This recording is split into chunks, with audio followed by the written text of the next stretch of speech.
Hello everyone, my name is doctor Charanjit Kaur and आज हम लोग बात करने वाले हैं यूजीसी के पीएचडी के लिए रेगुलेशंस जो चेंज हुए हैं उनके बारे में।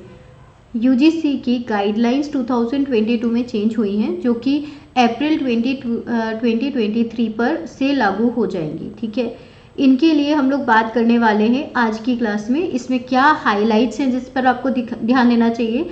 कुछ बेनिफिट्स दिए गए हैं विमेन कैंडिडेट को, कुछ टीचर्स के लिए एक्स्ट्रा बेनिफिट्स हैं, कुछ बैचलर्स मास्टर्स कर सकते हैं, मास्टर्स किए बिना ही पीएचडी कर सकते हैं, एमफिल का सेक्शन क्लोज हो गया। ये कुछ हाइलाइट्स हैं। इनके अलावा भी बहुत कुछ पॉइंट्स हैं जो कि आपको मैं 10 पॉइंट्स के अंदर समराइज करके आपको बता रही हूँ, मेन पॉइंट्स। ठीक है जी, पहला पॉइंट है पीएचडी के एडमिशन के लिए। पीएचडी का एडमिशन लेने के लिए कौन एलिजिबल है? देखिए, जो भी मास्टर जिसने भी किया है, चाहे वो 1 साल का मास्टर्स है आफ्टर योर 4 इयर्स और 8 सेमेस्टर के बैचलर के बाद, यानी कि जैसे बीटेक होते हैं, बीएससी 4 इयर्स की होती है कई जगह पर, वहाँ पर 1 साल के मास्टर्स के बाद आप पीएचडी में एडमिशन ले सकते हैं।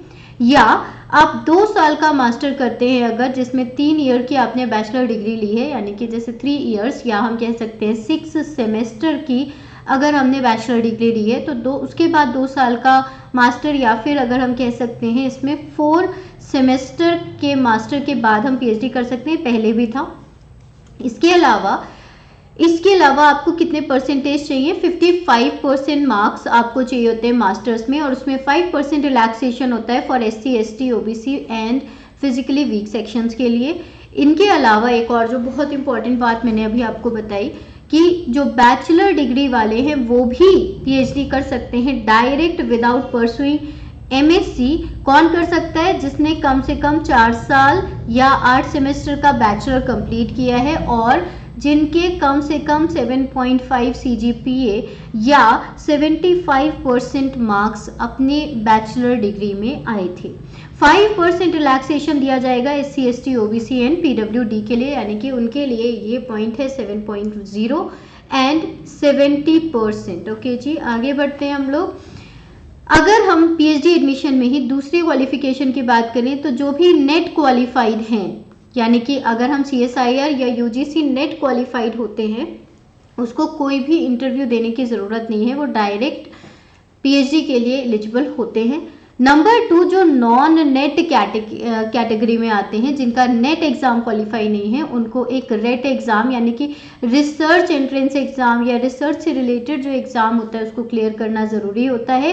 इस एग्जाम में 50% रिसर्च मेथोडोलॉजी एंड 50% उस पर्टिकुलर सब्जेक्ट का आता है, जिसके अंदर मिनिमम 50% मार्क्स आपको क्वालिफाई करने के लिए चाहिए होते हैं, और उसके बाद होता है एक इंटरव्यू, तब जाके आप एलिजिबल होते हैं फॉर पीएचडी विदाउट नेट।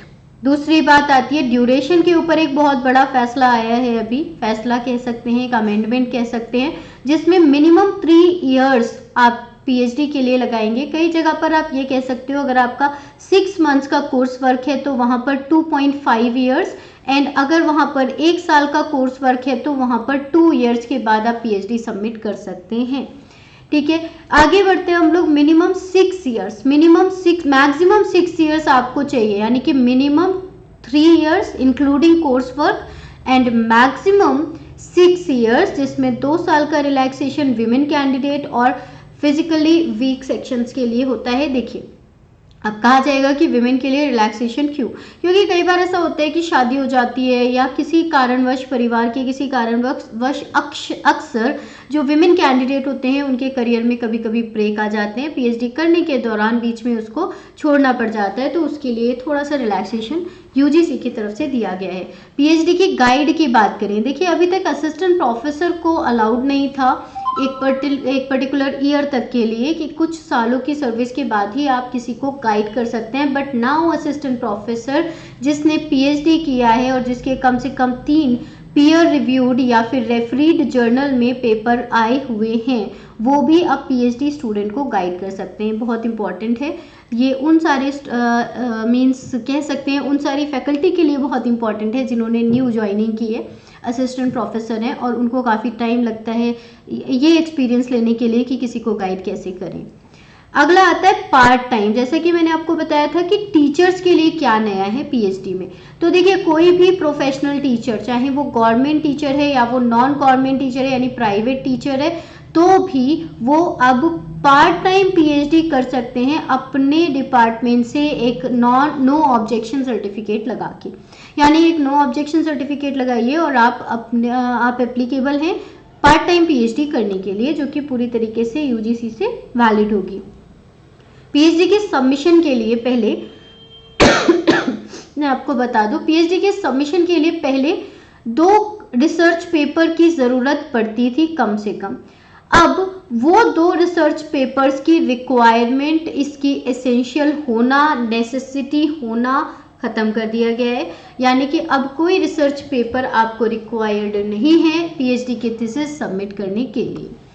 दूसरी बात आती है पीएचडी के ट्रांसफर की। जैसा मैंने आपको बोला विमेन कैंडिडेट की कई बार क्या होती है, मैरिज हो जाती है या हस्बैंड का कहीं और या फैमिली का कहीं और ट्रांसफर होने की वजह से उनको अपनी पीएचडी छोड़नी पड़ जाती है कई बार, क्योंकि अगर वो वहाँ उस दूसरे शहर में रह के पीएचडी नहीं करते तो उनको छोड़नी पड़ती है, उनका टाइम वेस्ट होता है, उनकी काफ़ी सालों की मेहनत बर्बाद चली जाती है। उसका ऐसा ना हो उसके लिए विमेन कैंडिडेट को ये फैसिलिटी है कि अब वो अपनी पीएचडी को ट्रांसफ़र कर सकते हैं, यानी कि जो काम आप कर रहे थे उसको आप कहीं और कर सकते हैं और जो भी आपकी फेलोशिप थी उसको भी आप कहीं और भी एक्टिवेट कर सकते हैं, सेम काम ले जाके किसी और इंस्टीट्यूट में परमिशन लेके कर सकते हैं। अगर आपको इंस्टीट्यूट की कोई फेलोशिप मिल रही थी, मान लीजिए आपका जेआरएफ नहीं था, आपकी कोई और ऐसी फंडिंग नहीं थी जो स्टेट गवर्नमेंट या फिर सेंट्रल गवर्नमेंट पे कर रही थी, ये जो केवल इंस्टीट्यूट आपको पे कर रहा था वो फेलोशिप वहां पर स्टॉप हो जाएगी, क्योंकि अब आप उस इंस्टीट्यूट के पार्ट नहीं होंगे। अगला हमारा पॉइंट आता है पीएचडी के वाइवा के लिए। वाइवा के लिए क्या चेंजेस आए हैं?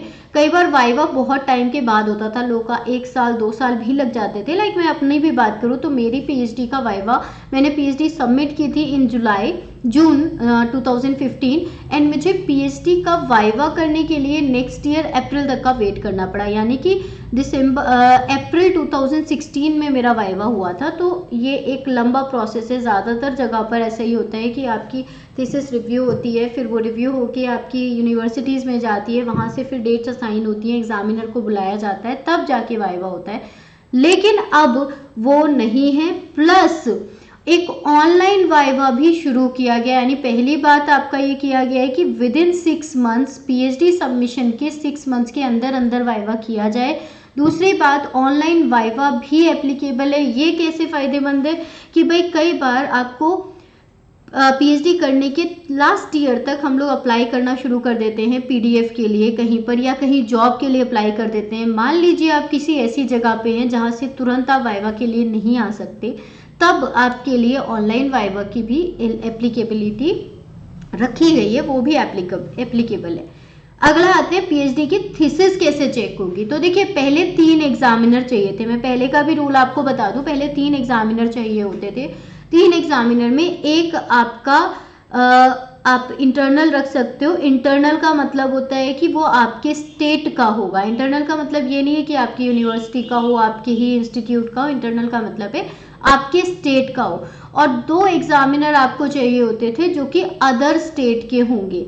अब आपको 3 नहीं, केवल 2 एग्जामिनर चाहिए।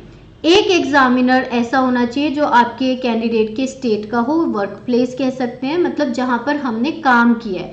ऐसा नहीं कि अगर मेरा स्टेट अगर उत्तर प्रदेश है और मैं काम अगर कश्मीर में कर रही हूँ तो मुझे उत्तर प्रदेश वाला इंटरनल होगा। No, it will be Kashmir वाला जो होगा वो होगा इंटरनल, क्योंकि मैंने वहां पर काम किया है। दूसरी बात, जो दूसरा एग्जामिनर चाहिए वो किसी फॉरेन इंस्टीट्यूट से चाहिए, रेप्यूटेड अच्छे इंस्टीट्यूट से चाहिए। तो 2 एग्जामिनर आपको चाहिए, एक आपके इंटरनल और एक फॉरेन इंस्टीट्यूट से। फिर आते हैं पीएचडी ऑनलाइन की बात। कुछ लोगों ने क्या कहा था कि कुछ टाइम पहले डिस्टेंट पीएचडी भी एप्लीकेबल है। तो कोई भी ऑनलाइन या डिस्टेंट पीएचडी अगर कहीं पर है और आप सोच रहे हैं कि उसको अप्लाई करें, इट इज़ नॉट एप्लीकेबल। ये बिल्कुल अलाउड नहीं है कहीं भी। लास्ट पॉइंट की जो एमफिल है वो बंद हो गई, यानी अब तक जिसकी एमफिल चल रही है या जिन्होंने एमफिल कर लिया है वो काम वो कंसिडर होगा, उसके मार्क्स मिलेंगे एज इट इज़, जैसे देती थी गवर्नमेंट, उसके जो भी क्रेडिट होते थे वो मिलेंगे। लेकिन अब नई एमफिल नहीं होगी किसी भी यूनिवर्सिटी से जो भी यूजीसी की गाइडलाइन में आते हैं, इसको बिल्कुल भी वैलिड नहीं माना जाएगा अब से, ठीक है। तो एमफिल क्लोज हो गया। ये 10 पॉइंट्स थे जो कि मुझे लगा कि आपको बताना बहुत ज़रूरी है, इसलिए मैंने आपको बताया। अगर वीडियो अच्छी लगी हो तो प्लीज़ लाइक कर दीजिएगा, अपने दोस्तों को शेयर कर दीजिएगा। कोई क्वेश्चन है, क्वेरी है तो कमेंट कर सकते हैं, एंड ऐसी ही और वीडियोस के लिए आप मेरे चैनल को सब्सक्राइब कर सकते हैं। Thank you very much, see you in the next video, take care, bye bye.